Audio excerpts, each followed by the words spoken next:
Impact of Influence, the Murdaugh family murders. This is the unfolding story of a powerful South Carolina family, the mysterious deaths they are linked to, and our quest to bring you the truth. Hello, friend. So grateful that you've decided to spend time with us. We know there's a lot of people talking about the Alex Murdaugh trial, and we have been talking about it for well over a year now, and it's been great that a lot of you have hung with us. Some of you are new, and we love it that you're taking time to spend with us. For those who don't know, I am Matt Harris, Seton Tucker, the other host, and you can reach out to us on Murdaugh Podcast Facebook, murdaughpodcast.com, Matt Harris Podcast at gmail.com. And we're cranking out the podcast a little quicker than we normally do, a lot quicker. Usually it's about once a week over the last year and months. Seton has been in the thick of things in Walterboro for the trial. Seton, good morning, good day, Hello. good afternoon, whatever we're in. I don't know what time it is. It's been a really crazy, busy week. I know it, right? I know it. And I've been trying to be on court TV, and I had technical problems both times, and I've punched myself in the face like 8 times. But it's good. It's good, and I'm gonna be down in Walterboro next week along with you for some of the days. So let's begin kind of where we left off in the podcast that we did, I believe, on Wednesday, and we're recording this on Friday. So we would start with day 4 is when the witnesses are starting to be called. And let's start with the scene. Is it starting to get a little more crowded now? Are there a lot more people showing up that are members of the community? Are there more reporters showing up? What's the deal? Well, I would say day 4, Thursday, was actually not that much different from other days. There were a few members of the public, but today is Friday, and day 5, there were more people. And I talked to the court staff, and they said that they are allowing 60 members of the general public to come in, and it's basically first come, first serve. And I asked them if they were full today, and they said they were close to being full. So, but this was the first day that I actually saw more of a crowd. Okay, we're going to break this down. What would be day 4 and day 5, parts of those, and we're combine the two. So if you've not been following along, it's easier because some things on one day relate to another day. So this is kind of a wrap of the 2 days into one, just to let everyone know how we're going to talk about this. And I would think it's similar to how, if a jury broke right now, how they would all talk about it, kind of thing. And I want to point out that we're both kind of looking at as, what would we think if we were on the jury, right? See, like we're not experts in a lot of this stuff. No, absolutely. As I am listening, I am trying to listen as if I was a juror. Like, I am keeping an open mind. I'm listening to both sides. I'm no expert in anything. I am just a regular person living in South Carolina. So that's how I am approaching this. And we are going to banter back and forth. We don't script this out like we think that a lot of people would be sitting at home, except the one difference is we've been on this story for whatever it is, since June of 2021. Okay, so combining the last few days, the body cam footage was shown, which was interesting because you see Alec and his reaction. Also, they played the 911 call unredacted. So the things that were redacted, what popped out to you, Seton? The first thing that popped out to me was the fact that he is immediately bringing up this threats that Paul has been receiving in relation to the boating accident. And again, it's the first time anybody's heard this. Well, the public has heard this entire call. When the 911 dispatcher asked Murdaugh if Maggie and Paul shot themselves, he replied, "Oh, no, hell no." And he went on to say that both victims were shot in the head. There's blood everywhere. It says, "I can see his brains," which is horrible. And it mentions a hole in Maggie's head, which is horrifying. I understand now why that was redacted because that is yes, potentially evidence that a killer, if it is not him, would not know. but my question is, some of the information that was redacted, I'm questioning why it was redacted. I don't know why the fact that he was questioning this boating accident. Why would they possibly redact that? It seems odd to me. The only thing I can think of is you don't want to make anybody involved in the boating look like a suspect unnecessarily. Well, that's true. That's my theory. Good point. That's what I'm going with. There is also a timeline issue in this 911 call. Murdaugh told the dispatcher last time he had talked to his wife was roughly 2 hours before, and that he wasn't at the crime scene at the time of the killings. Prosecutors said at the beginning of the trial they had cell phone evidence that put Murdaugh at the scene with victims, and that's much closer than at 2 hours because this call's at 10:05 or 6, and 8:44 is the video, so that's an hour and 20 minutes or something. I mean, timeline is going to be huge with this because that was also seemed to be the biggest thing that stuck out with me with the SLED interview was when he was questioned about the last time he saw Maggie and Paul. He mentions about riding around with Paul around the property. There's allegedly a video. Well, we should hopefully see this. But he doesn't mention being at the kennels with Maggie and Paul.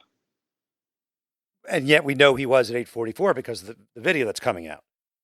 Yes. At least that's what we assume is in the video. We haven't seen it yet. I think inconsistency with timelines and what he said, that's going to be a theme. It is. However, let's just yap about that timeline for a second. Maggie's cell phone was dead at 8:54, and Paul's phone was 8:49. Okay, 8:49. So you have to assume she's killed before 8:54, and the video is 8:44 to 8:45. So let's say 8:45, but he's not leaving the bodies or the phone, unless he takes Maggie's phone with him. But 8:49, Paul's phone turns off. 9:06, he starts his truck. So no matter how you look at it, even if he kills them both at 8:49, it's 17 minutes till he gets in the truck and leaves. No matter what he said about where he was and where he wasn't, that's the timeline. But why would he not be? Because we learned later when we listened to the SLED interview, which came up on day 5, he doesn't tell the officer about being at the kennels. He says he takes a snap, which is what was originally reported. He took a snap and then he went to go check on his mother who suffers from dementia. But why wouldn't he tell people? Why wasn't he truthful about this? He says he gets up from the nap and doesn't see any of them from the nap until the time he gets in the car. Yes.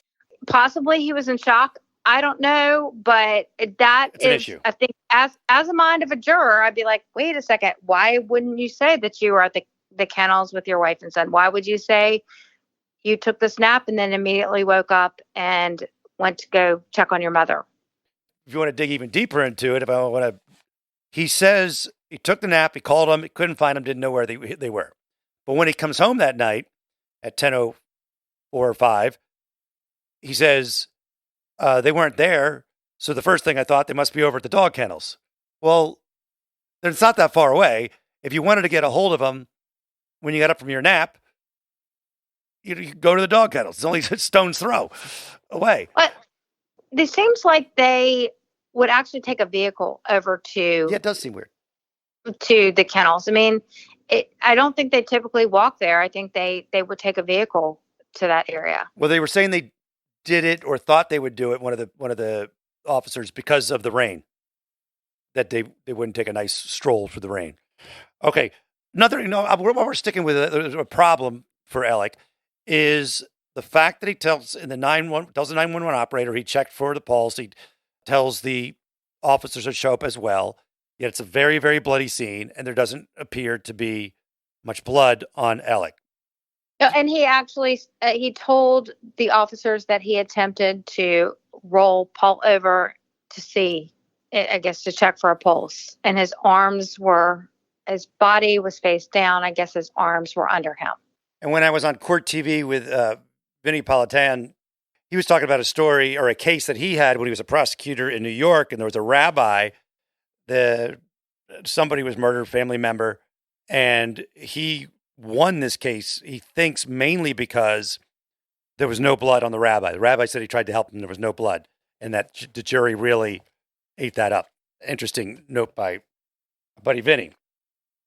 That really seemed to be a big theme in the courtroom today, because they're talking about Alex's clothing the night of the accident.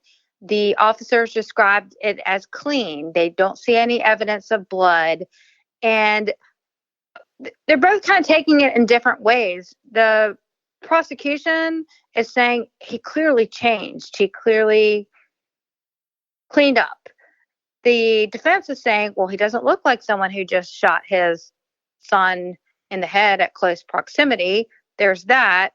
But they're also, the other thing they're hinting at, and I think it's going to come out in days to come, is that Alec allowed his whole property to be searched. They allowed the house, and maybe the police didn't do their job properly searching the house. In the house, that goes back to our conversation with you and talks with family members, that the family was in the house the night of those murders. They were allowed back in. Yeah. We haven't heard about a bunch of bagged clothes or bagged shoes other than the ones Alec wore. And you would think you're going to grab everything you can find, right?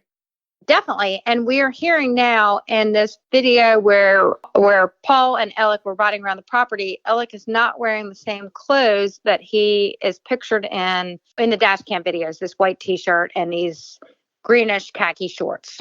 That would be a big win for the prosecution for sure. So where are these clothes?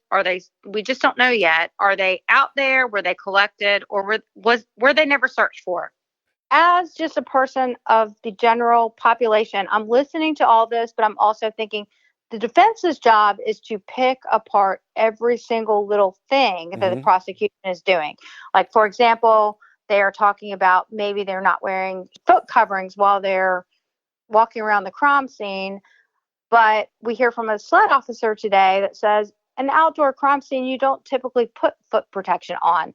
I think the truth is somewhere in the middle. And I'm trying to just keep an open mind about everything and listen to it all with subjective ears. The tire tracks, Harpootlian was dwelling on that, all with a good point. Doesn't necessarily mean Alec didn't do it, but it does seem like there was a lack of effort to figure out the tire track situation. And again, it was raining, so it didn't last very long. But that seemed to be a point he was driving home, that maybe they didn't think about other people. That would bother me. You know, these tire tracks, and they pointed out yesterday, maybe footprints, maybe these things may not have been preserved. Again, I'm still keeping an open mind. Maybe they were, and we just don't know about it. Or maybe they got ruined so quickly by the rain that they didn't have a chance to do much with it.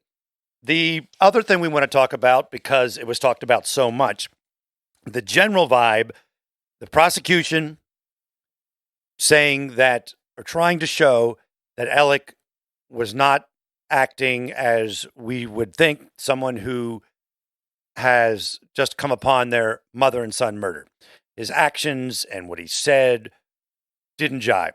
The defense is saying, well, it doesn't jibe because he was in shock and some of the things he said didn't make any sense, like loading the shotgun with the wrong ammunition. And he knows better than that. So that was right, how they were going after all the first responders and the police officers, et cetera. Did you think the same thing? I did. I mean, they were saying that it seemed like Alec was initially trying to shift blame to the boating accident, and that it had to be a result of the boating accident because Paul had been receiving threats. He had some physical altercations as a result of it. And I don't know. I mean, whether he was trying to shift blame or whether he was genuinely concerned that this is what happened. There's a moment that the prosecution seized on where he's talking upset to one of the officers. Somebody else comes by and he like changes and goes, "Hey, how are you?" Something like that. Right? They pointed that out. It's that was something that I found interesting that they brought out, because to me, I think Alec was raised to just be very polite, probably. And so him saying that, in my mind, doesn't really prove guilt or innocence. I believe, if anyone who cares about my opinion, that it's going to be a confirmation bias thing. That if you believe he did it, every action he did shows guilt. If you don't believe he did it, every action shows that he was truly upset. And if you are on the fence, it probably doesn't sway you either way, as doesn't the reaction in the courtroom as they're playing some of these exhibits and videos where Alec is crying off and on, sometimes not, sometimes a little, sometimes there's not enough tears for people, sometimes there are too much tears for people. And again, I think that even if he's crying, if he is crying and it's a real cry, he could be crying because he did it and he's upset. He could be crying because he didn't do it. I don't think it means diddly do, and I think everybody's trying to make a big deal out of it, and I don't think it matters. He did seem genuinely upset.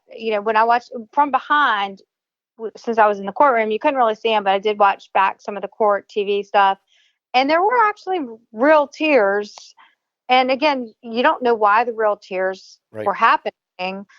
So I don't know what really to make of that. But what I do want to say is, looking at the family members behind them, you see them comforting each other. You see Buster visibly upset. You see John Marvin comforting him, and this has to be tough on them. It has to be really, really hard. It is worth pointing out that both his brothers, his sister, Buster, they were there.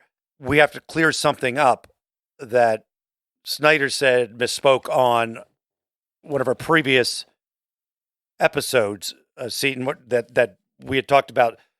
They were on the witness list, so he misspoke that they weren't allowed in the courtroom. But you've since spoken to him about that. So North Carolina and South Carolina laws differ a little bit. Buster and John Marvin are considered victims, having lost family members, so they are allowed to be in the court despite being witnesses. Good to straighten that out. So speaking of straightening things out, let's go to the truck. Paul's truck was brought up in the discussion about the vehicles that were at the kennel, because Alec at one point mentions he thought Paul would have driven his truck up to the kennels, and then we find out it wasn't there. And the one officer says, we found it at 10 o'clock the next day. So people started thinking, okay, was it stolen? What's the deal on that truck? What do you have for Seton? It was all over. People thought maybe this was the getaway vehicle. But today it was cleared up in court that it appears as if the car broke down.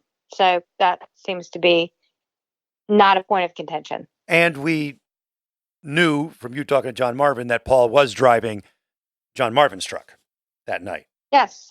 Okay. So we got that one right. You nailed it. All right. You're doing great.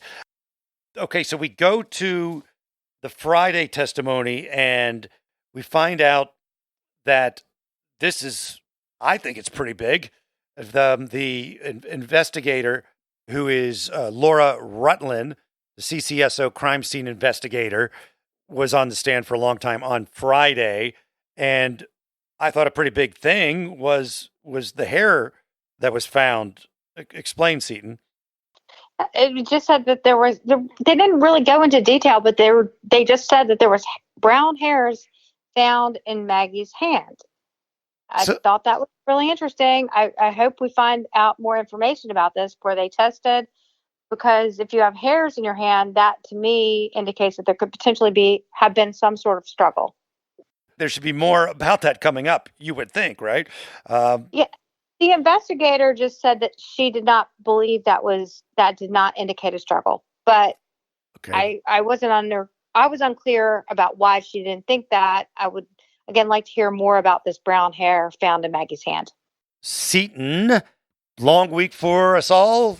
Did great. We are going to be doing an upcoming bonus episode.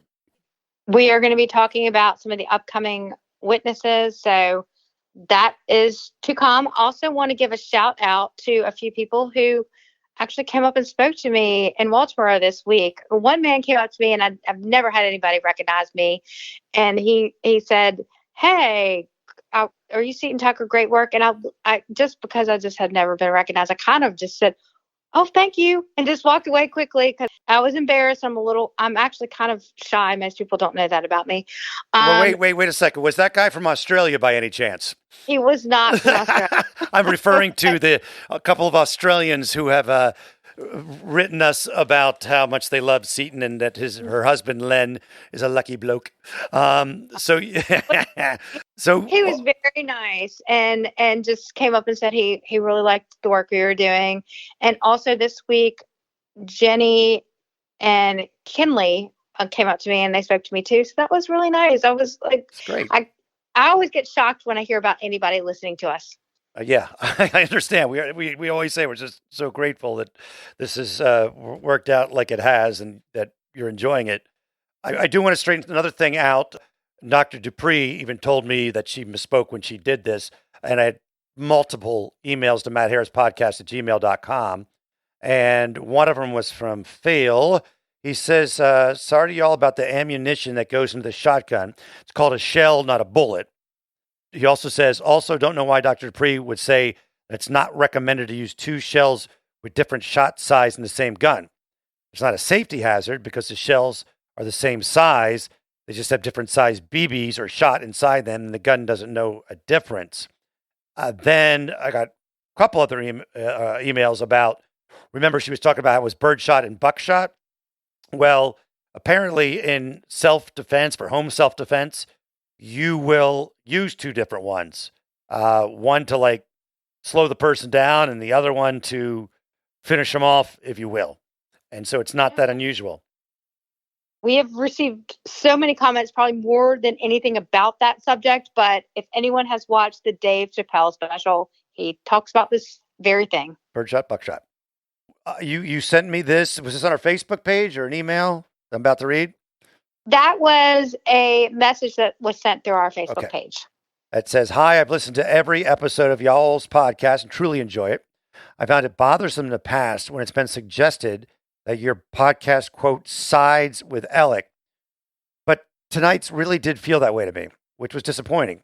Even the quote at the end from Seton's dad that the state didn't present any evidence, but they gave a timestamped depiction of actual events. I'm just confused. I guess a little disappointed. Of course, I'll continue to listen, but hope the narrative doesn't continue this way. I actually always really appreciate feedback. And what we've said from the beginning is we are going to point out all sides. And I think during this process, we're going to see highs from the prosecution. We're going to see highs from the defense. And I think it's okay to point those both out. I agree with you. We're not saying guilt or innocence when we point these things out. We're saying this is how one attorney, a very well-respected, very experienced attorney, saw or how he graded the opening statements. Yes, and I've seen people having very differing opinions on both sides, and I think it's going to continue to be this way throughout this process. And throughout the year and a half that we've been doing the podcast, we've not been giving a lot of opinions. We're trying to present the things as they come down. And in this case, it's going to be a good day for the prosecution, a good day for the defense, and people will rate it differently. We're just going to try to talk it through like we do. And we love it, though. We love it when you write messages to us or emails to us, even if you're saying, that we suck or you disagree with us. Love it. And we encourage everyone to have their own opinion, and we're really good with that. I think we should wrap. And as always, we're grateful. Matt Harris, podcast@gmail.com. Murdaugh Podcast, Facebook, murdaughpodcast.com. And if you would, make sure you follow the pod, share it, and rate it. And we will talk soon.